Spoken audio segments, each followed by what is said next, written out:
Keep your eyes.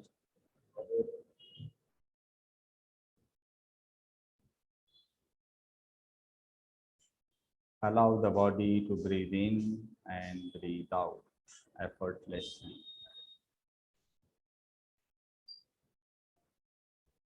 Slowly breathe in. Oh.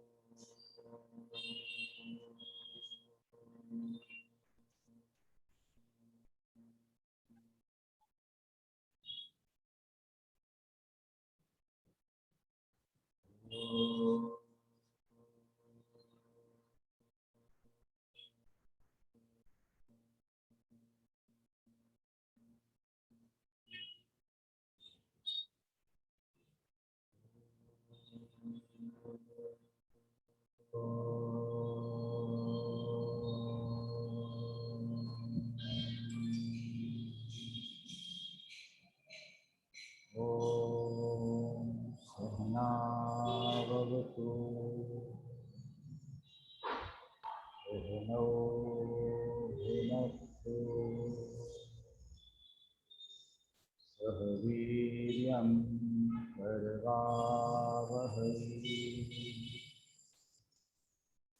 Tejasvinavadhitamastu Ma Vidvishavahai.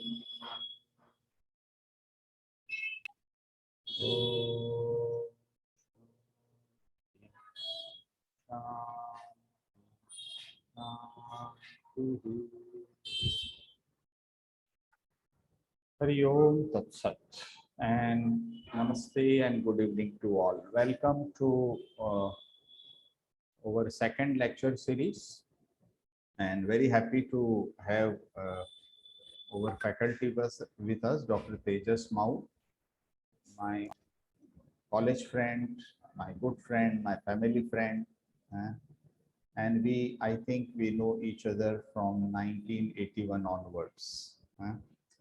So very happy to introduce. It is a good feeling to introduce Dr. Tejas Maun, who is continuing the lineage of Ayurvedic practice.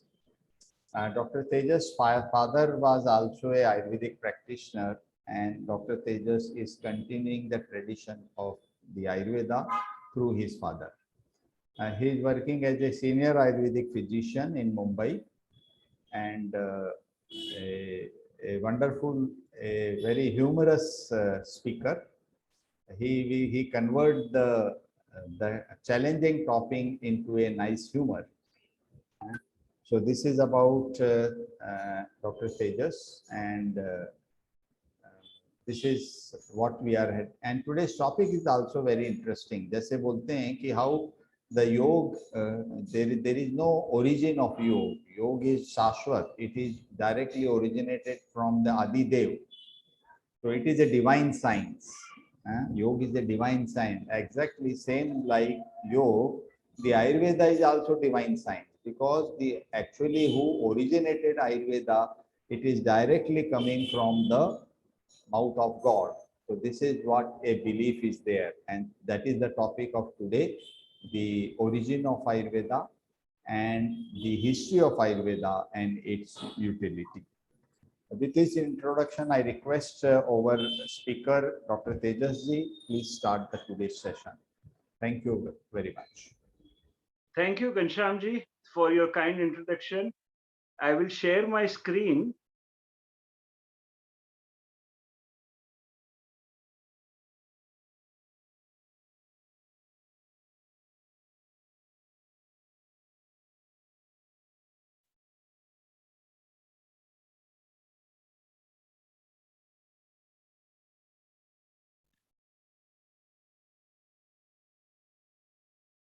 So, with my deepest gratitude to the organizers, Mumbai Sabha, as well as Prana Therapy Center, I just, in their praise, need to add that the good work of spreading the knowledge which they are doing is something which is very condemnable. And let's pray that this work keeps on going on through the organizers. First of all, as our tradition is, let me bow uh, at Lord Dhanvantri and my revered elders, seeking their blessings so that I can spread or I can deliver my thoughts to you in a nicer way. Let us start with the topic. My today's topic, as we all know, we are into a lecture series where yoga and Ayurveda faculties and proponents are going to combine their knowledge. So, knowing the history of any subject, would it be architecture, would it be other philosophy or prose or Ayurveda, always makes you more aware and makes you sure that this is the history and this is how things have gone by. So we can always, by knowing the history, make things better for us when we enter into that science. So we'll go into a very brief history of Ayurveda, and I'm not going to talk about utility of history of Ayurveda. I'm going to talk about Ayurveda as a utility, what Ayurveda is and what it can do. So going on to my first slide, let's understand what Ayurveda is. If today, instead of this electronic medium, if we were in a hall, this is what I would have done. I would have asked a few participants on what is their perspective about Ayurveda. But anyway, with this electronic medium, we take lots of time by muting, unmuting each other. So rather than I going into everybody's mind and then starting what I think about Ayurveda and what is Ayurveda, let us quickly, because the topic is such a vast one. If I can think what I need to say, if I can imagine these are the things which I need to say, I'll ask for few weeks to go on with my topic. So rather than making you sleep so long, let us briefly go into today's topic, and with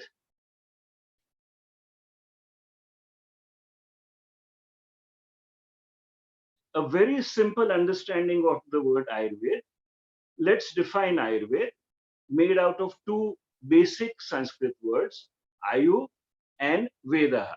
Ayu is life and Veda is science. So basically, even at the beginning of Ayurveda, when you describe Ayurveda, you have to understand that it is a science with regards to the life of a human being. Even Ayurveda has a part where animal health and animal science also is described. Even plant science is described in Ayurveda. But let us limit today ourselves understanding Ayurveda as life science. The purpose of Ayurveda has been clearly mentioned by the sages. The most beautiful thing about Ayurveda, or even yoga, or even all of our ancient science, everything, whatever a small 4-year child will ask you, is already described by the sages. They think of all the possible questions coming from whoever would be entering into that science.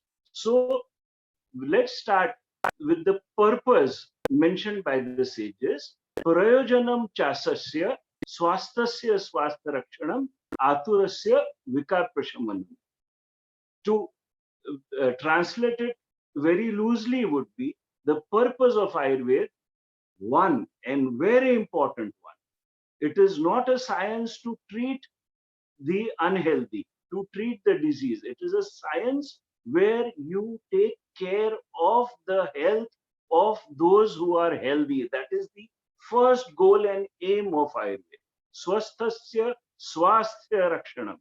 And then, in case, with whatever reasons, if one falls ill, then Atur is the patient, his vikar is his illness. You are going to take care of it, you are going to treat it.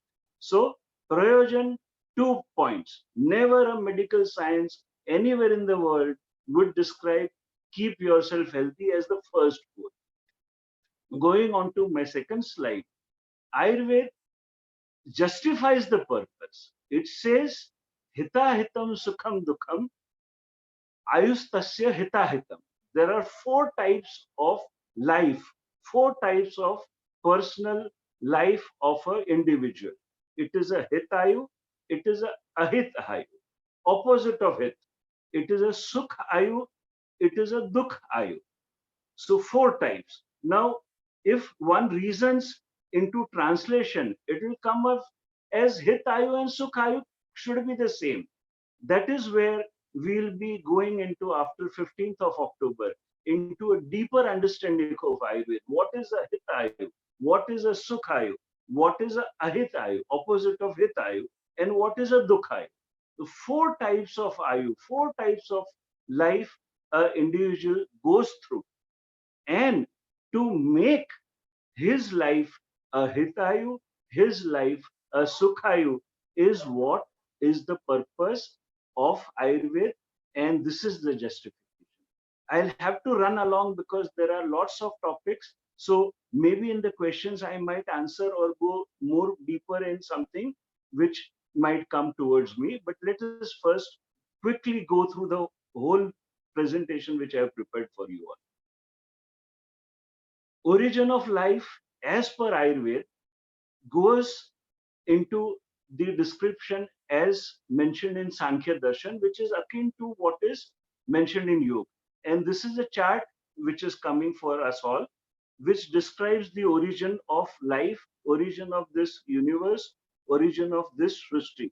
So basically, two elements, Purush and Prakriti, which goes into Mahat or Buddhi after realizing that we are two different individuals, and then forms Ahankar. Ahankar generates to three types of elements, Sattva, Raja, Tama, and then Manaha, where it goes into Karma Indriya and Jnanindriya, and the other elements where it turns into Tanmatras, which later on turns into Panchamabhuta. I am not going to elaborate on this for a very simple reason. On Panchamabhut we have a whole lecture for us, and this elaboration will come later on when we are basically going into the Ayurvedic course. So please excuse me if I am going to be short on this point. Going on to the next slide, history of Ayurveda. Charak Samhita is a very important book of Ayurveda. And in its first chapter, the chapter's name is Dirgha Jivatiyam Adhyaya, means where a person's life is extended with health. In that Adhyaya, the sages, the Shastrakar, the person who authored and later on who revised Charak Samhita, they mention that when people were falling ill, sages, seeing their difficulties, went in search of a knowledge which would treat them. And that is how the concept of Ayurveda originated. As my friend Gansham told, okay, Ayurveda is Shashwat. So in this chapter itself, there are two very important words which come. One, Anadi. That is, okay, it doesn't have any origin. It doesn't start. It is already there, and Ananta. It will be always there. So wherever there will be life, Ayurveda will be there. Understanding of one's health and illness will always be there. And Ayurveda describes the history of origin for mankind in form of Ayurveda in this way.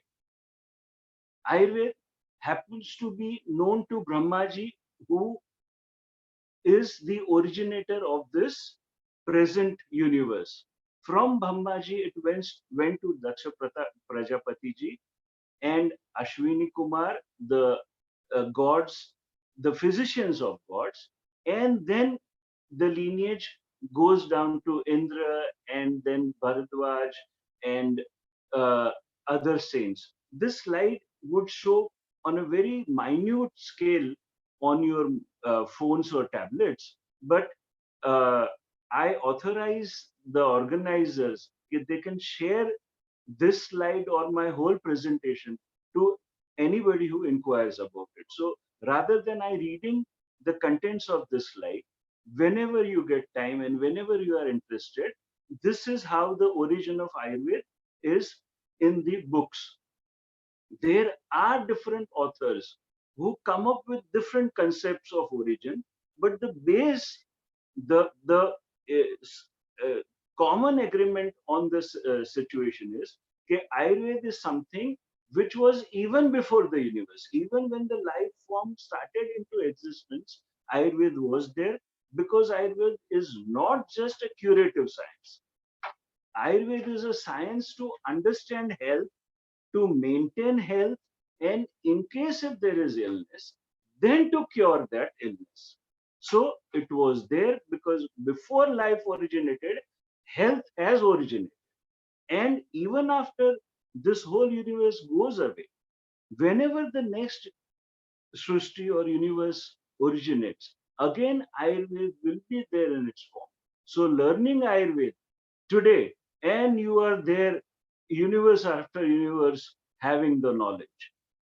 Next slide is on a proper historical level.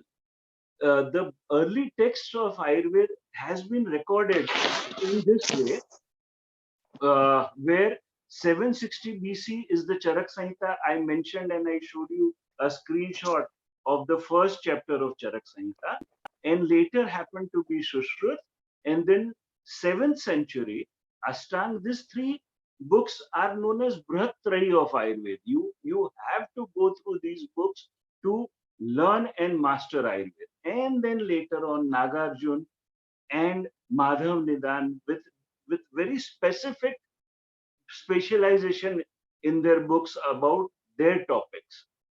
But the elaboration of these things will take time. So let's move ahead. This chart also I came up very nicely describing. Okay, Ayurveda's history is showing around 3000 to 15,000 BC.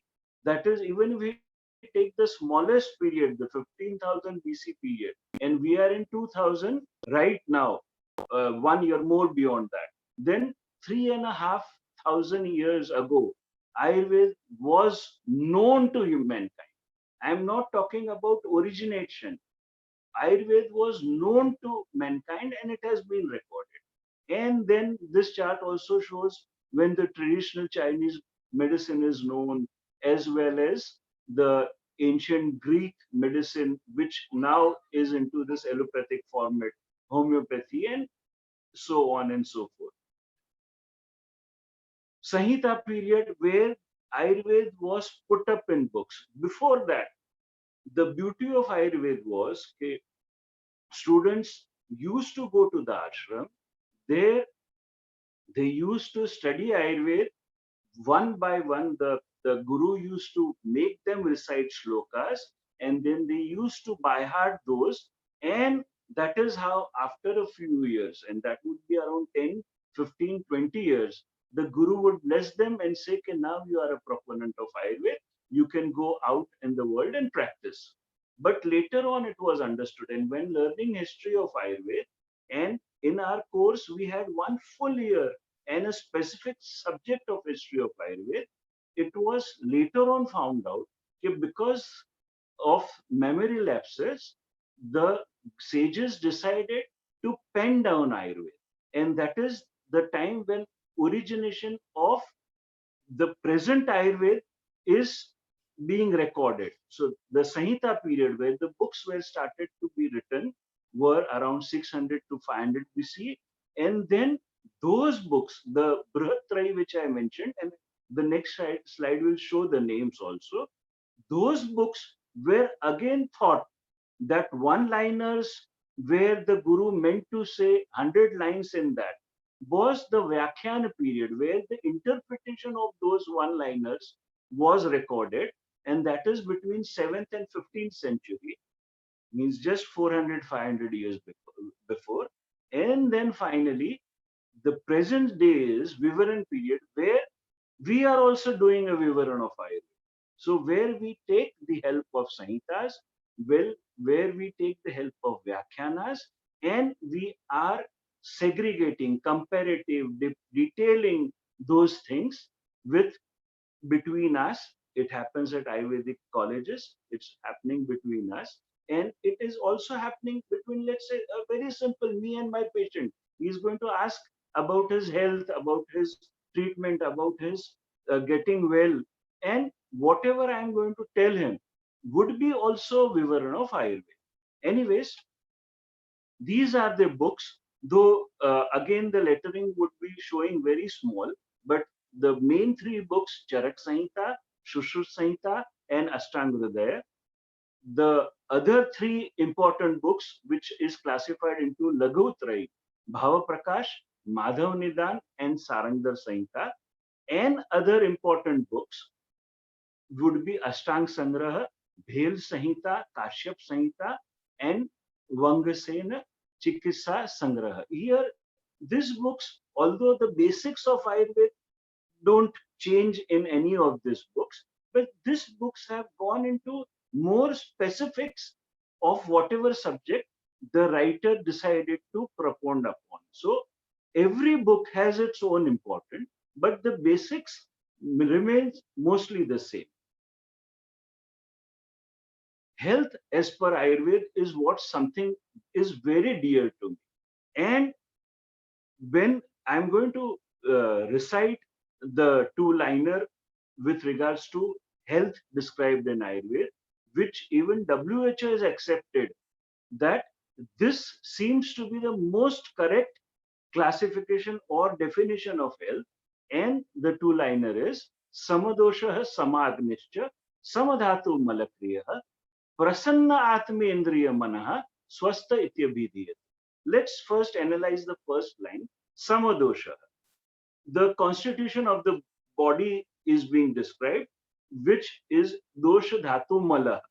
We are going to be elaborating these in next few days. So I'm not going to go into deeper details, but there are three doshas which I think everybody would have heard of, and there are 7 dhatus in our body, and there are 3 mala, and then many upamala. But sama dosha means right amount of dosha, sama agnishya. This is where also WHO accepted a new concept. Okay, your digestive power, agni digestive power, has to be proper to maintain health. Samadhatu malakriya means your dhatu, the body creation, my skin, my hair, my bony structure, my muscular structure. It has to be properly built and maintained. And even malakriya. This also WHO accepted that Ayurveda has a uniqueness where even the mala is something which was thought about. Just imagine, I think out of all who are with me today, at some point of time, would have experienced if they are not able to pass their stools properly, then the whole day is not very comfortable. In other way, if they are able to pass the stool properly, that lightness and the freshness feeling is much more better than a regular day. So mala is not just stool. Mala even consists of urine. Mala even consists of your sweat. Mala is also in a different forms, which my later speaker will be with you in that aspect itself. So I'm not elaborating, but these things very simple to understand. The doshas has to be proper, the agni, the digestive power has to be proper, and your body's dhatu as well as mala has to be proper. Nothing which leaves any possibility of questioning. But now let's come to the second line. Prasanna Atmendriya Mana Swastitya Bhidiyate. Last two words, Swastitya Bhidiyate, means all these criteria has been met, then that person is to be considered healthy. Now let's read the first word again. Prasanna Atme Indriya Mana. Prasanna Atma, Prasanna Indriya, prasanna manah. So three criteria: prasanna atma, prasanna indriya, prasanna mana. We have a very simple definition these days. Your man has to be calm, your man has to be shant. If Ayurveda sages would have thought of shanta mana, they would have added that shanta mana word. So here, prasanna atme indriya mana. Indriya, the 10 physical as well as sense organs. Mana, you well can understand. And their prasanta is the prana. And that is why in one of the lectures, when my friend Gansham spoke about Anandmaya Kosha, it tell it so nicely. You see, prasanna mana, prasanna indriya. And he mentioned in that same lecture that one of the Swamis had cancer and he was operated without anesthesia. And during the whole operation, he didn't feel the pain and he was constantly interacting with the operating doctors. Now, one crux of the question is how would you detect prasanna atma? If me being a practitioner ask my patient, excuse me, is your atma prasanna? Would my mental health be questioned from that patient? You just think I'm a doctor sitting in front of you, and I'll say I'm just checking your health. So these are the criteria I need to ask you. So is your atma prasanna? And that patient might leave me and not come anytime back to me. The person who gave me the answer to this, and I will share with you, not today, but I'm leaving some suspense for future lectures. He quoted yoga by understanding what prasanatma is. So yoga and Ayurveda are two factors which stay together. For individual intelligence, we have to segregate because no one person can have all the knowledge of all the fields. But prasanna atma definition, what I got in my questioning was from you. Let's go further. And one more criteria of Ayurvedic health maintenance is Ayurveda mentions there are three pillars on which anything, if you need to put and balance it, you need minimum of three things. You cannot balance except in movement anything on two or one single piece. So three things, a tripod is required. So tripod for your health is known as upastamba. Stamba is pillar, upa means uh, uh, assisting stamba for your health, ahar, food, which again is going to be part of our series, swapna, that is sleep, and brahmacharya. Brahmacharya could be understood in lots of criteria. This could take lectures after lectures. But I personally, if need to describe brahmacharya, it is self-control. Ayam, pranayam. The later on from asana you go to pranayam. So the ayam which you do of your pran is going to make you go beyond in your siddhis. So same way, brahmacharya is ayam, control of yourself. Let's go further. Classification of Ayurveda, as everybody knows, in allopathy, you go to a cardiologist, you go to a gynecologist, you go to an orthopedic. Ayurveda also understood that one person, one physician, one surgeon will not be able to treat each and every condition. And that is why in the basics of Ayurveda, they said that there are eightfold wings of treatment, and out of those two, out of those eight, two are very prominent. Kaya Chikitsa, that means medical treatment, and Shalya Chikitsa, that means surgical treatment.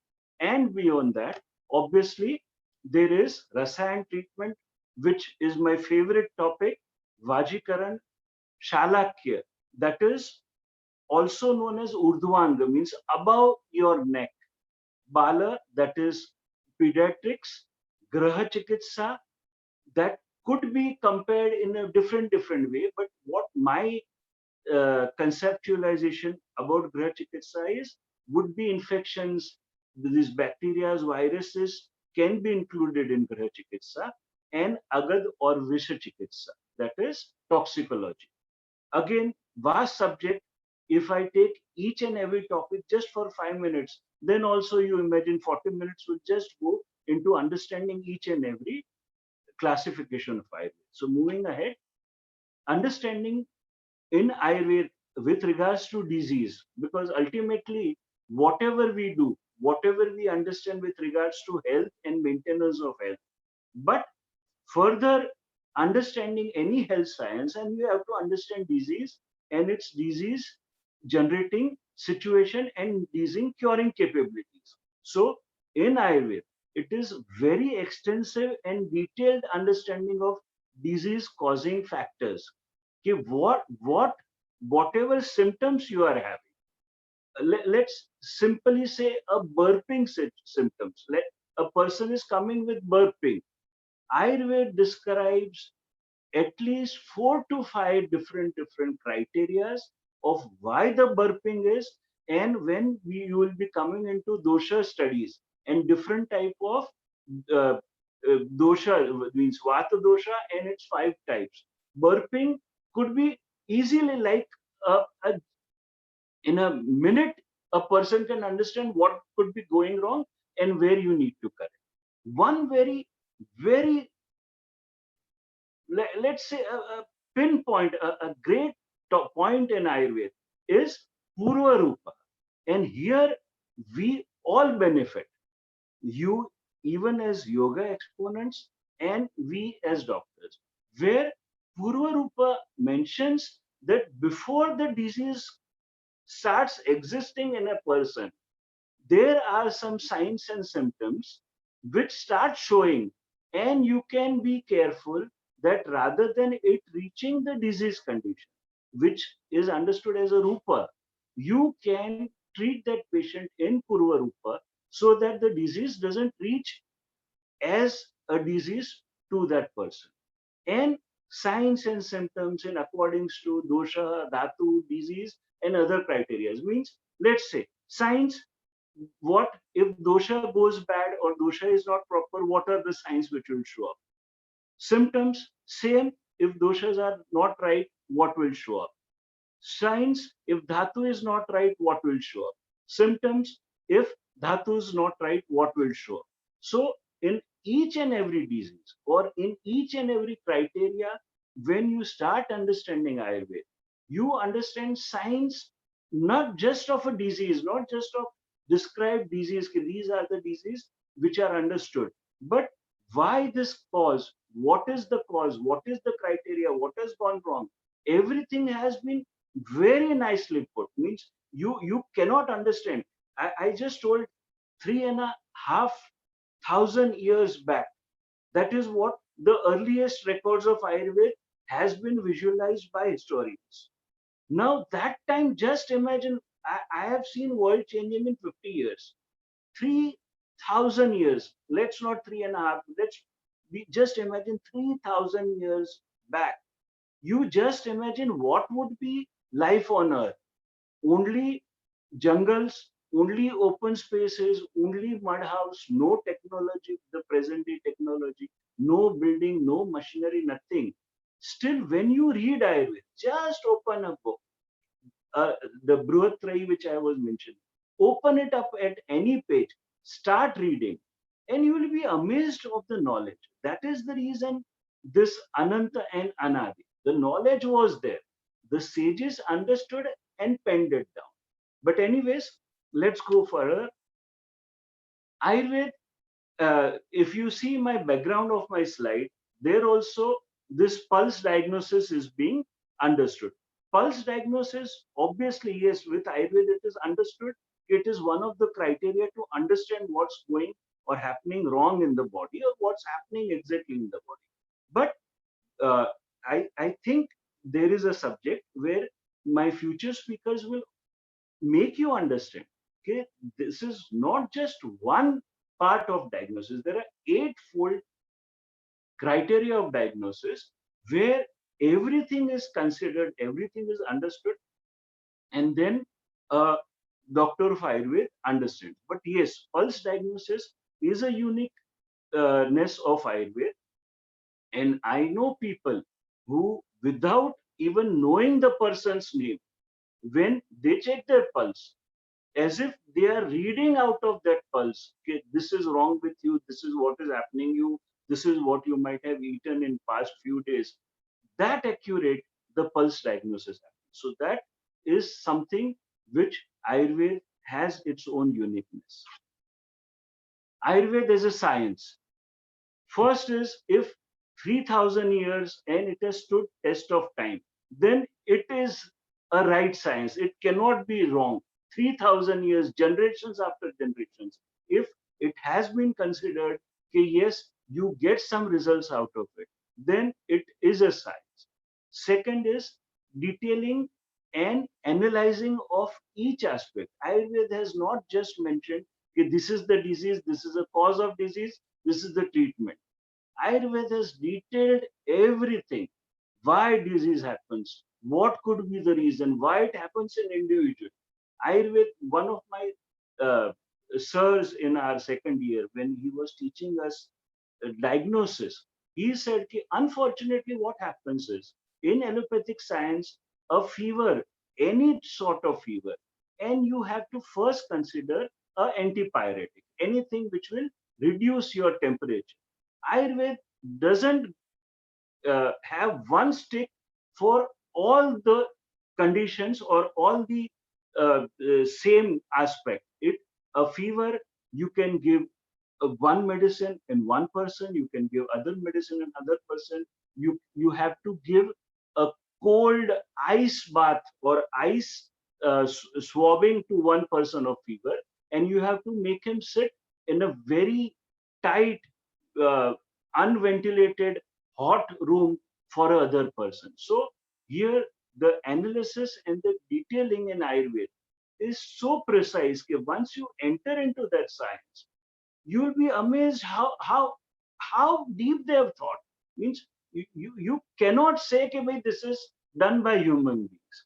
Going further, it has even guided disease, and it mentions, I'm not saying this out of my own experience, it mentions, okay, whatever we are mentioning at this juncture of time, as times will change, the new diseases, new criterias of health, everything is going to change, and a proponent of Ayurveda has to look with these criterias for future unnamed disease, unnamed conditions. So just imagine, okay, they even thought of that part. And as earlier said, they gave importance to health maintenance vis-a-vis treating illness. Treatment is something which even few sages, few granthakars, few writers have said, okay, is your failure when the patients come to you by saying that I am ill. Otherwise, as a Vaidya, you have to see to it that he never falls ill. And here is where yoga is going to help maintaining disease, maintaining, sorry, I was mistaken with my words, maintaining health. Very burning topic, misconceptions and misunderstandings with regards to Ayurveda. There are many. True, false, we'll go through each of them very quickly, but there are many, and immediately starting, it is slow acting. No, it is not slow acting. Mostly Ayurvedic treatment is sought after many treatment criteria are already checked, already done. The patient goes to doctor number A, doctor number B, doctor number C. Then finally, when till Z, everybody says, okay, we have tried our best. Then somebody suggests, okay, why don't you go to an Ayurvedic doctor?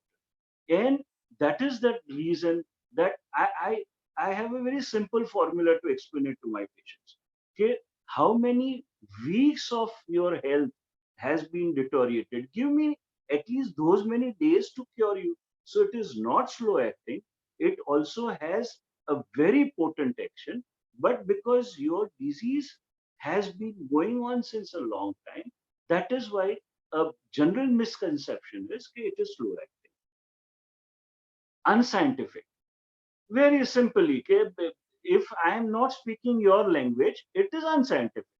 The present day physics, the present day chemistry, the present day biology, the language which they are speaking, Ayurveda has not spoken in them. If somebody is interacting in a very beautiful way with me in French or German or Russian, whatever his words would be, whatever his saying would be, for me, it will be totally only the tone of his voice which I could understand. But here I can give you a very simple example, very quickly. Unscientific, why? Also, it is considered because Ayurveda has given analogies.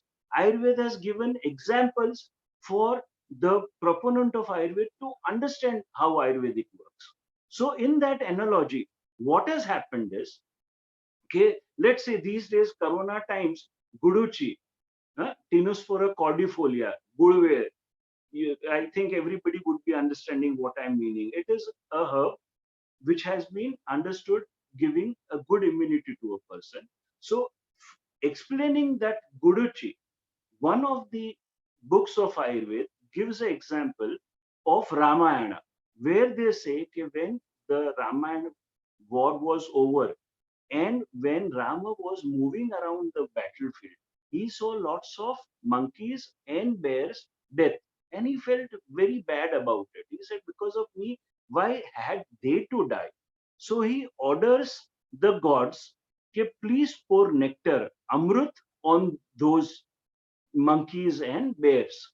Because that was his, let's say, that was his army. And the nectar was poured upon them and they again revived. Wherever the drops of nectar fell on the ground, that is the place where Amruta grew up. The Vanaspati, the herb Guduchi, Amruta, or Tinospora cordifolia grew up. Now, this at first glance would sound very unscientific. Now, let's go deep. Understand Amruta. One, it has as good qualities as nectar Amruta. Second, you cut any part of Amruta from its base or from its tip, it will regrow again, it will regenerate again, means it never dies except you really remove its roots. Hmm? Quality wise, again, it would be having that nectarial quality. So, putting it in an analogy, what would you understand? This unscientific story bata diya. Go into a deeper meaning. Keep your mind open and think what the sages mean to rationalize. And you will be amazed कि what a charming medicine I have. But anyways, very quickly, I am ending my time. So very quickly we go further. Non-research based because it is not in the language which the present scientific community has accepted research. So that is why non-research, but it has been proved. So obviously, research cannot be one of the criteria. Lastly, it contains metals. I will go deeper into this maybe in my further lectures, but it is not true. Only thing is the processing, if it is not rightly done, then these metals can create any toxicity or organ failures. Drug standardization, I agree upon that. There are many people, initial days, I remember my father, my grandfather used to prepare their medicines. But now, with the vastness of public, no simple Vaidya can prepare the medicines as well as attend to his clinics. So, drugs standardization is not right. But this is being taken care of, and after some time, in a few years, I am feeling that this will be a very proper standardized criteria. Quackery in the field. Every field there is quackery. In yoga, in other science. So in Ayurveda also there is a quackery, and this is understood in the beginning times also. And the word described for a quack is chadmachar, means a person who is not having a proper knowledge of Ayurveda and still practices Ayurveda is going to be a quack, and the word described, mentioned, and his or her qualities also shown is known as Chadmachar. Ayurved medicines means no side effect. That is also a very strong criteria which many people have. But I would say no, that is not true. If not given rightly, maybe those side effects will not be something which is very big or very much visible, but it will have side effects. Like simply, this I need to put up as example. A person who is constipated, if he is regularly given some types of stomach clearing medicines, after a while, his digestion is going to suffer. That is a side effect of regular giving purgative combinations. So Ayurvedic medicines also would have side effects. And that is why knowledge of Ayurveda to a person who is not going to be a doctor of Ayurveda, but knowledge of Ayurveda for self, for our near dear ones is always going to be useful, always going to be proper. There are people, but again, that is quackery, that is not true Ayurveda, where allopathic medicines are added in the formulation, but quickly we go ahead. And further, maybe I attend conferences and there are so many, some so silly, I am short of time, otherwise I might jokingly give you one or two examples. Okay, so silly questions come. Okay, if it was not proper science, or if you were not equivalent as a doctor, your degree is different than MBBS. So silly questions come up. Huh?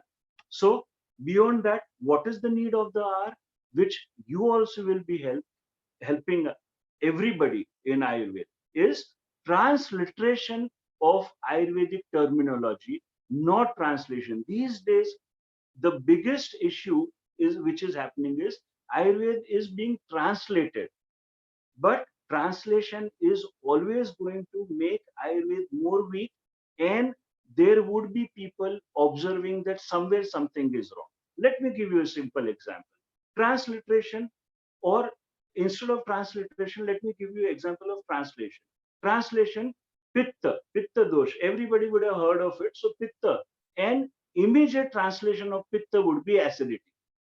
Now, if acidity is considered as pitta, then very simply everybody would be knowing that cold milk will help in acidity, because it is a calcium, it is an alkaline content. So if you give it in acidity, many people would have experienced, yes, cold milk does take care of acidity. So pitta and acidity combined together as a translation might not be wrong.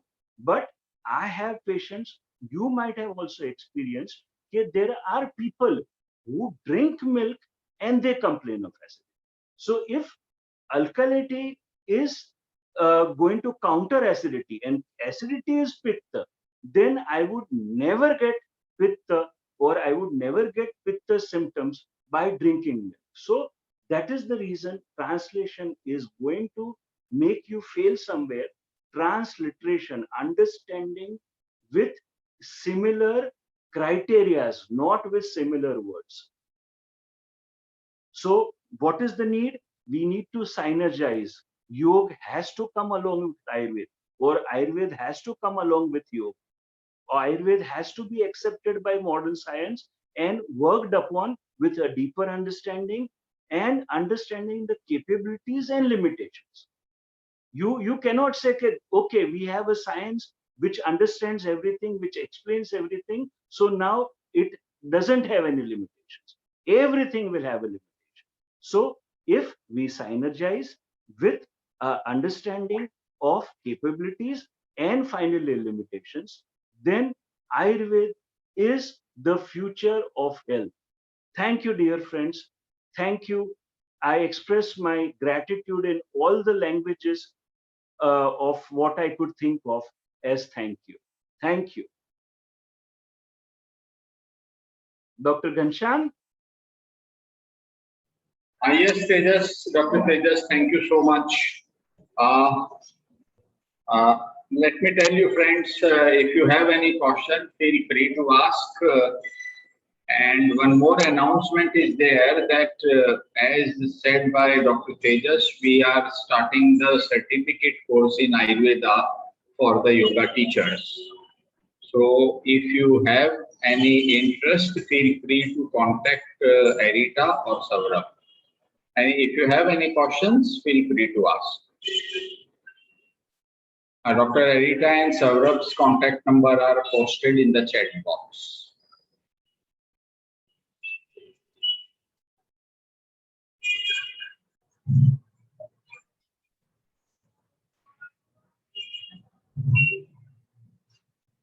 Okay.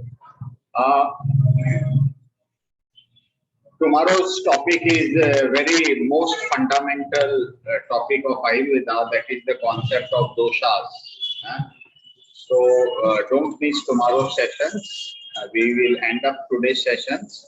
We will meet tomorrow evening at the same time. Thank you. Thank you. Good night. Thank you. Thank you. Thank you, sir. Thank you, sir.